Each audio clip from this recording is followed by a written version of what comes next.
Was the Prophet Muhammad misogynistic? It is one of the most persistent accusations made against him in the modern world. Let me take you through what the historical record from Islamic and non Islamic sources actually shows when examined carefully and honestly. His first wife. The most important starting point, the Prophet's first and most beloved wife, was Khadija bint Khuwaylid. She was 15 years older than him. She was a successful, independent businesswoman who had been married twice and ran her own trading company that employed men, including Muhammad himself, before his prophethood. She proposed to him. He accepted her proposal. For 25 years of their marriage, he took no other wife. When she died, he grieved deeply and spoke of her with profound love and reverence for the rest of his life. Years after her death, he still sent gifts to her surviving friends.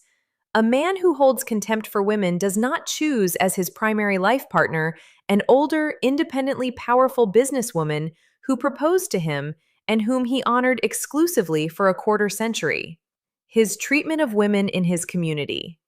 Women in the early Muslim community were not passive observers at the margins of history. Aisha, his later wife, became one of the most important scholars in all of Islamic history. She narrated over 2,000 hadith. She actively corrected male companions who misremembered the Prophet's words and conduct.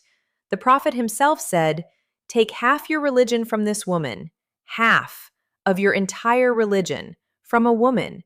He entrusted half of Islamic knowledge to a female scholar. His daughter Fatima he described as the leader of the women of paradise. He stood up every single time she entered a room and made space for her to sit beside him.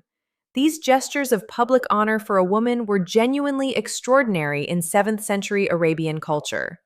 What he explicitly said. The Prophet said, "The best of you are those who are best to their wives, and I am the best of you to my wives." He said, "Treat women well. They are your partners and committed helpers."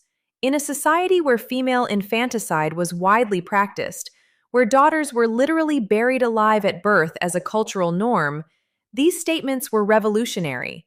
They directly and powerfully challenged the deepest assumptions of his entire civilization. The honest picture.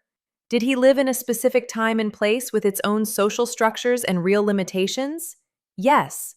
Does complexity exist in any honest reading of history? Always with any historical figure.